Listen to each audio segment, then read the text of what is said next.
What if I told you that one of cinema's most terrifying characters isn't a serial killer, a monster, or a supernatural entity, but a freelance videographer with a camera and an unsettling smile? Meet Lou Bloom from Nightcrawler, a character so disturbingly real that he'll make you question everything you think you know about ambition, success, and the dark underbelly of modern media.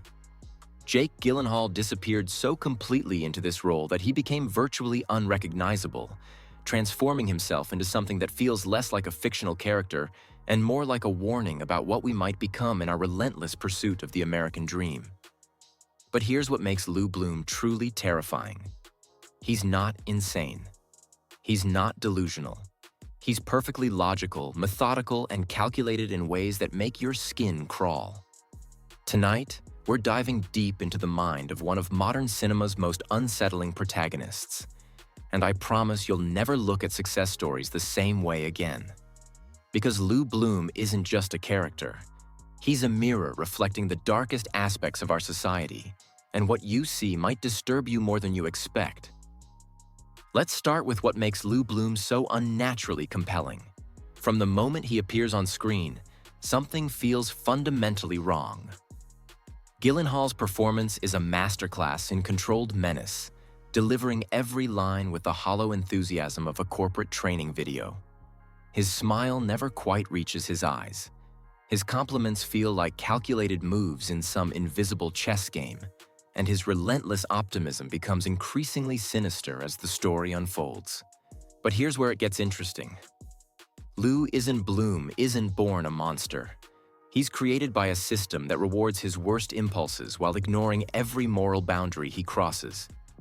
When we first meet him, he's stealing copper wire and chain link fencing, but he's not content with petty theft. He wants more. He wants success. He wants to matter. And when he discovers the world of night crawling, filming crime scenes and accidents for news stations, he finds his calling. What's absolutely chilling is how Lou approaches this new career with the same methodical precision you'd expect from a business school graduate. He studies online tutorials, researches equipment, analyzes market demands, and identifies growth opportunities. He speaks in corporate buzzwords and motivational mantras, treating human tragedy like quarterly earnings reports. This isn't madness. This is capitalism stripped of all pretense and humanity. The genius of Nightcrawler lies in how it presents Lou's rise to success as both inspiring and horrifying.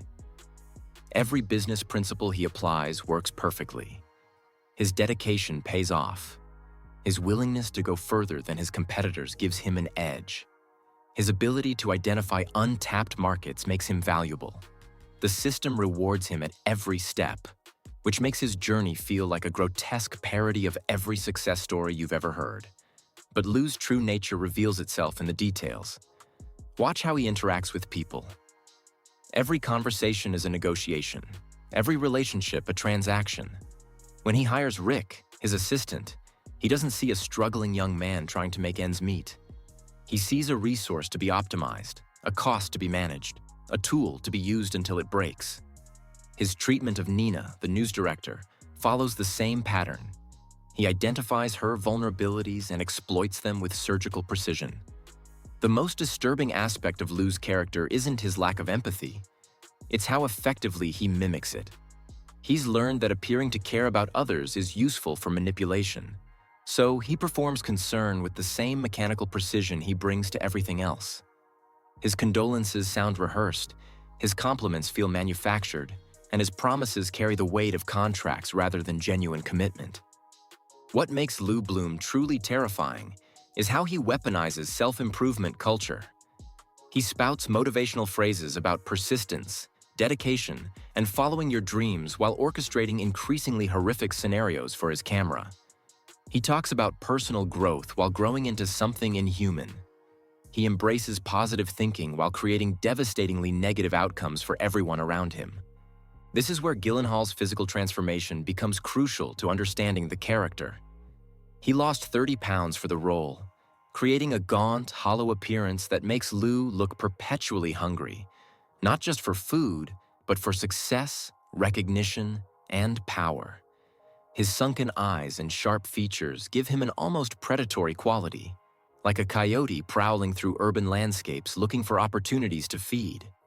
The brilliance of Lu's character design extends to his dialogue patterns. He speaks in the language of self-help books and business seminars, but applies this vocabulary to increasingly disturbing situations. When he manipulates crime scenes for better shots, he frames it as taking initiative. When he withholds crucial information from police, he calls it strategic thinking. When he essentially becomes an accessory to violence, he treats it as market expansion. But here's what makes Lu Bloom especially relevant today. He's not just a product of traditional media corruption. He's a preview of what happens when social media metrics, content creation pressures, and attention economy principles are taken to their logical extreme. In a world where engagement drives revenue and shocking content generates clicks, Lu represents the ultimate evolution of these incentives. The movie presents Lu's success as inevitable because the system he operates within is perfectly designed to reward his behavior. News stations want dramatic footage regardless of how it's obtained. Advertisers want eyeballs regardless of the content that captures them. Audiences want excitement regardless of the human cost. Lu simply optimizes for what everyone claims to want while ignoring what they say they value. What's particularly unsettling is how Lu's methods mirror legitimate business strategies. He identifies market gaps, develops unique value propositions, builds strategic partnerships, and scales his operations efficiently. The only difference is that his product happens to be human suffering, packaged and delivered with corporate professionalism. The psychological profile that emerges is fascinating and terrifying. Lu exhibits classic traits of antisocial personality disorder, but he's learned to disguise these characteristics as entrepreneurial virtues. His lack of empathy becomes ruthless efficiency. His manipulative tendencies become networking skills. His willingness to harm others becomes competitive advantage. Perhaps most disturbing is how Lu's worldview actually makes perfect sense within the framework he operates in. If success is measured purely by profits and market share, then moral considerations become inefficiencies to be eliminated.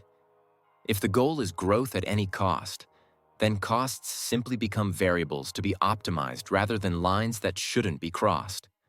The movie forces us to confront an uncomfortable question. How different is Lu Bloom from other success stories we celebrate? Strip away the extreme methods, and you're left with someone who identified an opportunity, developed expertise, built a business, and scaled operations while eliminating competition. The business world is full of people who exhibit similar traits in less overtly harmful contexts. Lu Bloom serves as a dark mirror for American ambition, reflecting back the logical endpoint of treating human interaction as transactional, success as the ultimate virtue, and moral considerations as obstacles to overcome. He's what happens when the predatory aspects of capitalism are unleashed without any moderating influences like genuine human connection, institutional oversight, or personal conscience. The lasting impact of this character lies in how he challenges our assumptions about success, ambition, and the stories we tell ourselves about achieving our goals. Lu Bloom succeeded by every metric that matters in his chosen field. But the cost of that success reveals the true price of treating people as content and tragedy as opportunity.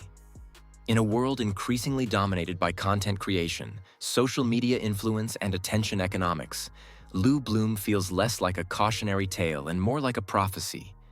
He represents what happens when the drive for success completely disconnects from human value, leaving behind something that looks successful but has lost everything that makes it human. And that might be the most terrifying thing of all.